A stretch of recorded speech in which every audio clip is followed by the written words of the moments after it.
back to my channel. I know it's been a while since I've posted.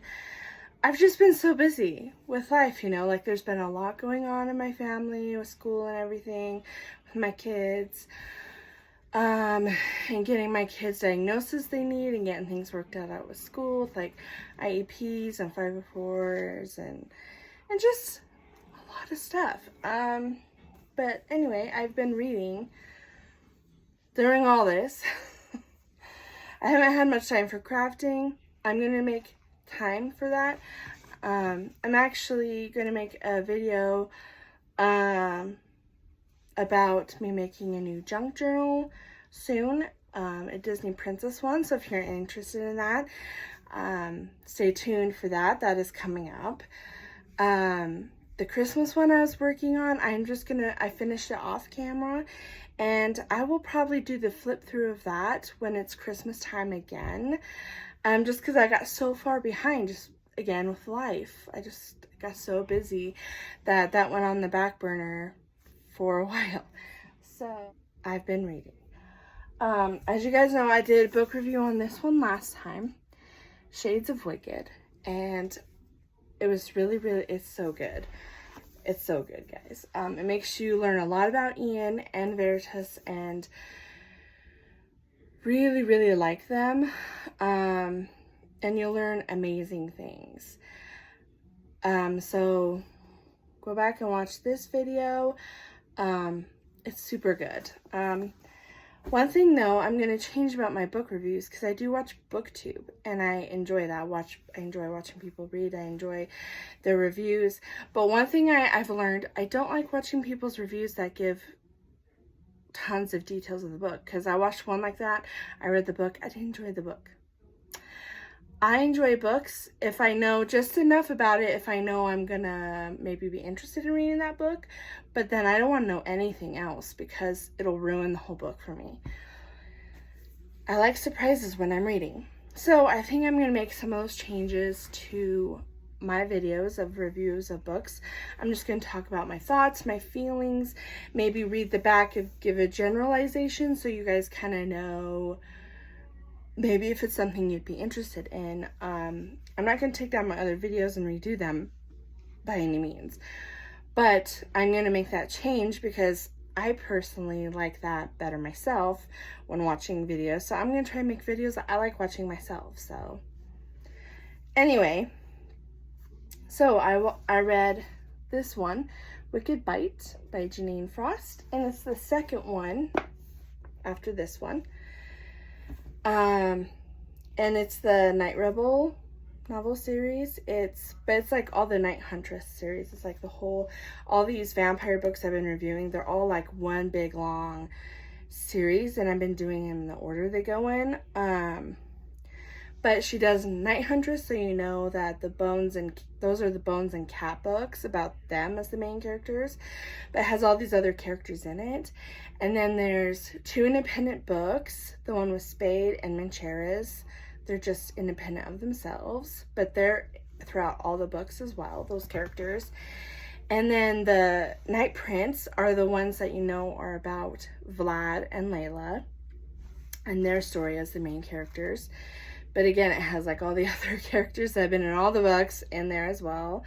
And then these ones, the Night Rebel, are the ones that you know are about Ian and Veritas. So that's why they have the different names, so you know what they're about, but they're all in the same like series to read.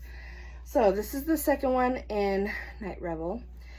And guys, it was really good.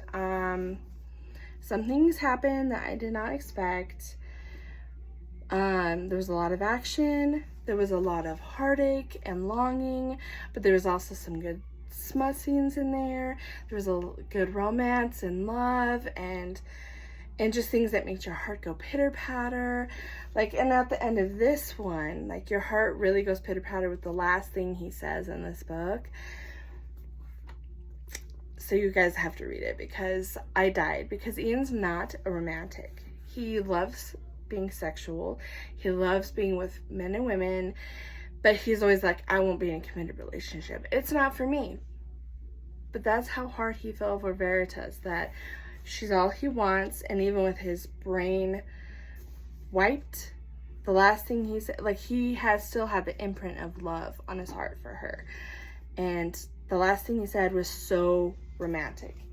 And he goes to find her and pursue her in this book, even though he doesn't remember everything that happened.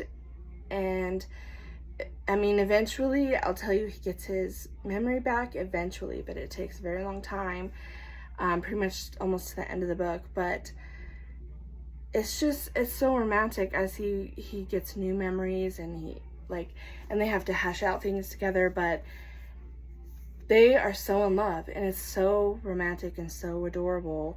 And they're also so fiercely protective of each other.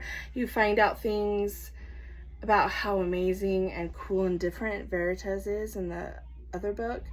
And you learn even more in this book about her and him and about their stories. And it's so good. And the way it ends, I didn't quite expect either. And it's so good. And they keep getting in these tangles. They're like, how are they going to get out of that? How are they going to survive that? And I didn't think they were going to survive, but I was like, I know there's another book, so they obviously survived. But anyway, so I'm just going to give a quick read of the back just to give a good summary for you guys, better than I can give, and I'll just give you some of my thoughts and impressions and feelings. Okay, so some promises are meant to be broken. Veritas spent most of her life as a vampire law guardian. Now she's about to break every rule by secretly hunting down the dark souls that were freed in order to save Ian. But the risks are high, for if she gets caught, she could lose her job, and catching the sinister creatures might cost Veritas her own life. Some vows are forever. Ian's memories might be fragmented, but this master vampire isn't about to be left behind by the woman who entranced him, bound herself to him, and then disappeared. So what if demons, other law guardians, and dangerous otherworldly forces stand against them? Come hell or high water, Ian intends to remind Veritas of the burning passion between them, because she's the only person seared on his mind and his soul.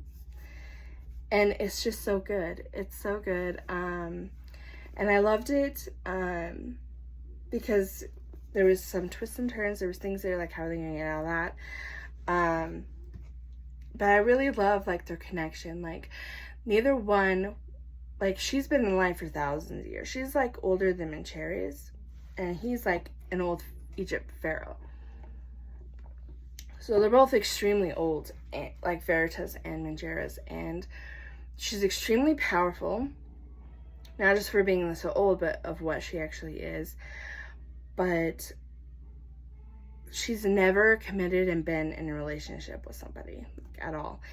And Ian hasn't either, and he's only been in life for like hundreds of years, but he's still pretty old too. I think he's like, he's not much older than Bones. Yeah, because him and Bones were around the same age in Spade and Thomas, and then he got turned and then came back a few years later and turned all of them, since they were his friends and helped him and everything, to like reward them.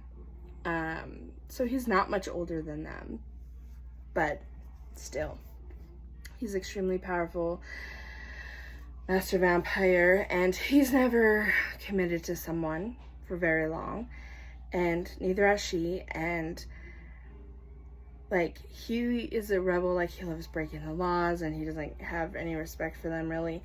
And she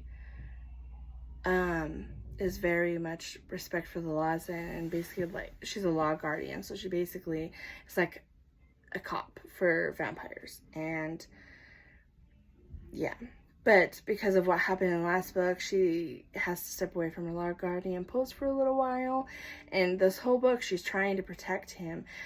But then he keeps reminding her, like, I don't need your protecting. Like, it's my choice just as much as your choice.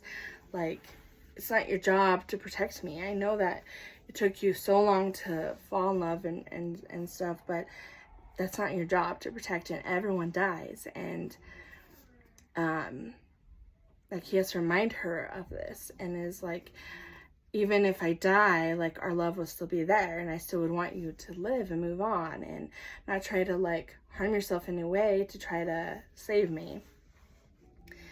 And it's just, yeah, it's just so romantic because he keeps telling her that, like, every time he gets a new memory that, like, why would you push me away? Why would you treat me like garbage by throwing me away? And she's like, I was trying to protect you. And then he realized how much she loved him and how much, of what happened in the last book, like, destroyed her in a way, and how much she risked to bring him back. And that's when he realized the power of her love, but she also realized the power of his love, that even with everything erased, he knew she was missing.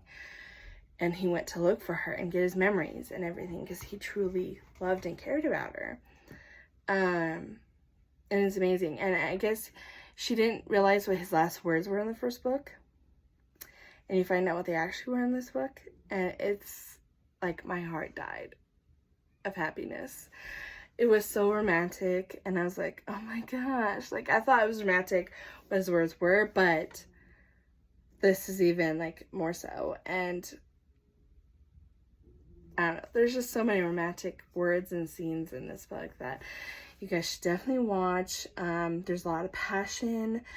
There's action. There's, like, a lot of unraveling about the characters and who they are and about their story and about things that are happening. So it's not just, like, pure smut, these books. There's scenes like that, but most of the book is, like, character developing and, like, story developing and all of that.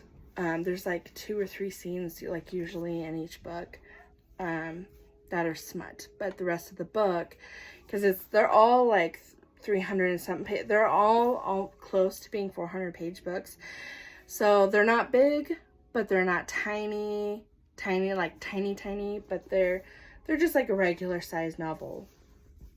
But there's a lot that happens in these books, and I do like them. I will say that they are quick reads, so if you see the words, they're, well, you can't really see, but in person you can, that they're not, like, small words, so, and the book's not, like, very big. It's, like, a small book, like, size-wise, like, length-wise, and so reading through the books are really fast reads.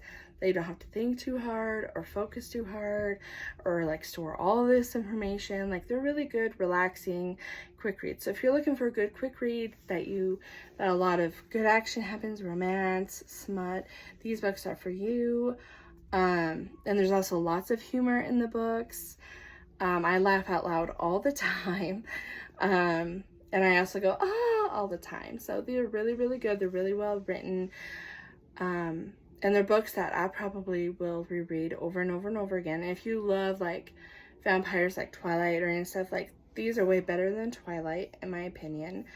I read Twilight when they came out, and I watched the movies when they came out, because I liked the vampire aspect and the werewolf aspect, but there was things about Twilight I'm not a fan of. But these are much more adult, they're much more grown up, and much more realistic in a lot of ways, and they're just better. And, like, the things that they write about, I think, like, Jeaniene Frost did a really good job of, like, painting the world of vampires and, like, their powers and abilities and, like, the hierarchy and, like, just everything. Like, I think it's much better written. And the books, there's, like 20 something books if you count the novellas and stuff, which I do because I read them. And they're really good. So I would say much better than Twilight, for the fact that there's just a lot more information, a lot more characters, a lot more that happens, and it's just more grown up, more realistic, and they don't sparkle. So I like that they're not sparkly, glittery vampires, and that they are good, but there's also bad, evil ones, and that all of them have a good side and a bad side and a dark side, and I like that. It's real life. It's realistic. So yeah, I highly recommend this book. I loved it. My thoughts were, like I've already said my thoughts a million times, but I loved it. I loved every second of it. It was highly entertaining. And then what happens at the end, I didn't fully expect. I was like, wait, what?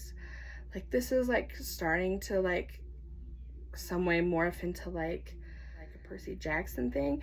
But there's only one more book after this as far as a novel, but then there's a novella after it, and then, well, there's two more. Okay, there's 3 more books after this series. These books are done.